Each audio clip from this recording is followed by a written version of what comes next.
जंग जीतने के लिए 3 चीजों की बहुत अहमियत होती है, गैरत, ईमान और अकल। लेकिन यकीन कीजिए पाकिस्तानी कौम यानी आप इन तीनों चीजों से खाली हैं। आज मैं आपको मायूस नहीं करूंगा, बल्कि आप लोगों को हकीकत दिखाऊंगा, आप लोगों को आईना दिखाऊंगा।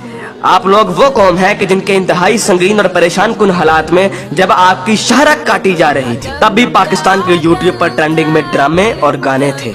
क्या गज़वा हिंद की पेशनगोई इस कौम के लिए की गई थी कि जिसकी 80% आबादी हराम खाती और कमाती है, जिनके पेट में हराम होता है, जिस कौम की 90% आबादी झूठ बोलती है, ग्राहक को चीज की खामियां और नुक्स बताए बगैर बेच देती है और इसको अक्लमंदी समझती है, जिस कौम की बेटियां टिकटॉक पर नाचती हैं और इस कौम के शाहीन उन्हें बड़ी खुशी से देखते हैं। और यही बेटियां और बेटे जब वालिदैन बनेंगे तो सिवाय नाचने वालों के और क्या पैदा करेंगे, और ये माएँ क्या तरबियत करेंगी। हकीकत तो ये है कि बेगैरत हिंदू और यहूदी नहीं, बेगैरत आप हैं। आप पाकिस्तानी बेगैरत हैं। आप लोग वो कौम है जो वैसे तो सारा साल इमाम हुसैन के मुकद्दस नारे लगाती रहेगी, लेकिन जब वाकई में कश्मीर मैदान करबला बनेगा तो सारी कौम वही कुफा वाले बन जाएंगे जिन्होंने इमाम हुसैन से कहा था कि आप आए हम आपका साथ देंगे, लेकिन जब वक्त आया तो कोई अपने घर से नहीं निकला। फिर ये लोग तालिबान की मिसालें देते हैं कि तालिबान के पास कुछ भी नहीं था, कोई असबाब नहीं थे, लेकिन अल्लाह ने उन्हें फिर भी फतह दी। मुझे हैरत है कि ये किस मुंह से तालिबान की बात करते हैं। तालिबान को अल्लाह ने फतह दी थी तो उनकी गैरत, उनके ईमान, उनके तवक्कल, उनकी जिद्दोजहद, उनकी कुर्बानियों, उनके अज़म, उनके इस्तक़लाल और उनकी जिहाद की बिना पर। ना तो उनकी बेटियां टिकटॉक पर नाचती थी, ना उनके बेटे गेम ऑफ थ्रोन्स और गानों और फिल्मों के शदाई थे, ना वो हराम खाते थे और ना ही वो नमाज कज़ा करते थे। कश्मीरी तो बेवकूफ है कि उन्होंने इस कौम से सारी उम्मीदें लगाई हुई हैं, जिस कौम के नौजवान मुजाहिद भी हैं और मुफ्ती भी हैं, लेकिन सिर्फ फेसबुक, ट्विटर और इंस्टाग्राम के। बल्कि लोग नौजवानों को और इस यूथ को बहुत सराहते हैं, कहते हैं कि ये पाकिस्तान का एसेट है, लेकिन मैं ये कहता हूँ कि ये नौजवान लानत है। इस वक्त पाकिस्तान की तकरीबन तमाम यूनिवर्सिटीज फहाशी, फहशगोई, गलाजत, नशा, इश्क माशूकी का अड्डा बनी हुई है। इन नौजवानों ने इस्लाम का मजाक बना दिया है। इन्हीं नौजवानों ने मॉडर्निज्म के नाम पे फहाशी और बेहयाई को रिवाज दिया है। हर लड़की आजकल टाइट्स पहन के फिरती है। इस्लाम और तहजीब का कोई नामो निशान ना यूनिवर्सिटीज में है ना कॉलेजेस में। आज के लड़के गर्लफ्रेंड बनाने और लड़कियां बॉयफ्रेंड बनाने को फख्र समझती हैं। इन्हीं नौजवानों में चर्च और सिगरेट एक फैशन बन चुका है। हॉलीवुड के गाने और फिल्में और खुसूसी तौर पे नेटफ्लिक्स आज फैशन, मॉडर्न और पढ़े लिखे होने की अलामत है।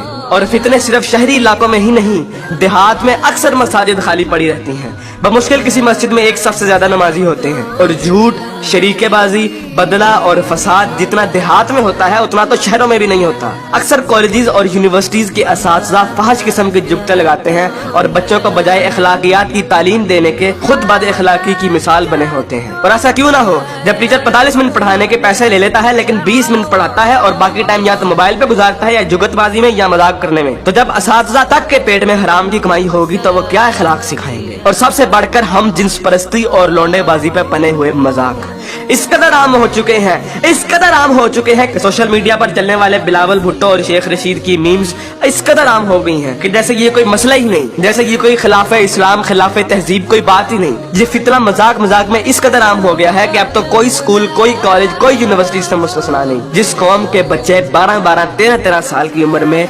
स्कूलों से ही फहाशी और पोर्नोग्राफी के मरीज बन जाते हैं, तो क्या वो हवस के पुजारी नहीं बनेंगे? ऐसी जगह ज़ैनब जैसे केस सामने नहीं आएंगे तो और क्या होगा? मुझे हैरत होती है कि हर बंदा मीडिया को तनकीद का निशाना बनाता है, हर बंदा मीडिया को फहाशी का असल कसूरवार ठहराता है, लेकिन खुद को कोई जिम्मेदार नहीं ठहराता, जो उस मीडिया को बड़े शौक और बाकायदगी से देखता है और उस मीडिया को अरबों रुपए का बिजनेस भी देता है।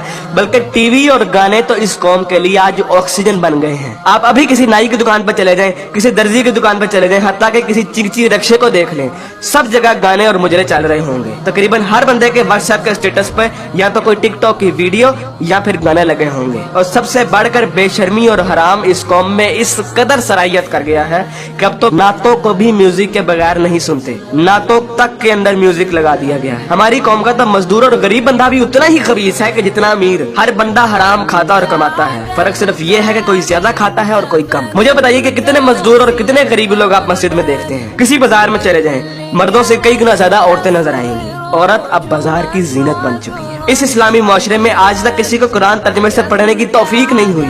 और अगर कोई पढ़ता है तो सिर्फ अपने मतलब के दलाइल ढूंढने के लिए। बरेलवी कुरान खोलते हैं तो ईद मिलादुन नबी को सही साबित करने के लिए। शिया कुरान खोलते हैं तो जुलूस और मातम को सही साबित करने के लिए। तबलीगी जमात वाले कुरान खोलते हैं तो सिर्फ तबलीग के दलाइल ढूंढने के लिए।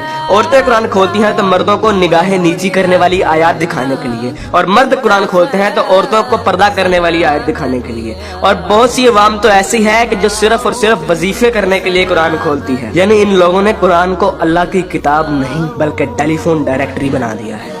अपने मतलब का नंबर निकाला और डायरेक्टरी बंद। उलमा भी इन लोगों को कुछ नहीं कहते हैं। हर जुम्मे पे उलमा सिर्फ फजाइल की बातें करते हैं, कभी लोगों को ये नहीं कहते कि बेगैरती से कैसे बचा जा सकता है, बदगुमानी से कैसे बचा जा सकता है, झूठ से और फ्रॉड से कैसे बचा जा सकता है। उलमा भी लोगों को नहीं कहते कि कुरान तर्जुमे के साथ पढ़ो और सुनो कि तुम्हारा रब तुम्हें क्या कहता है।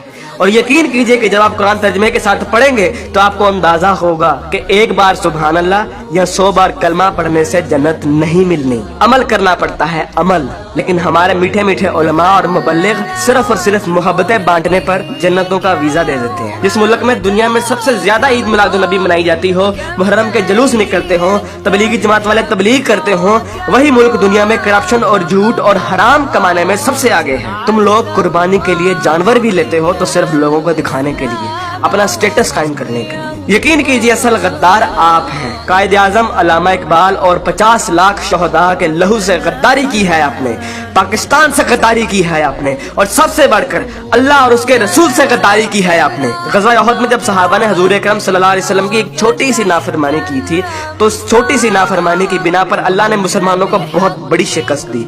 हालांकि वो सहाबा थे और अल्लाह के रसूल भी उनमें मौजूद थे।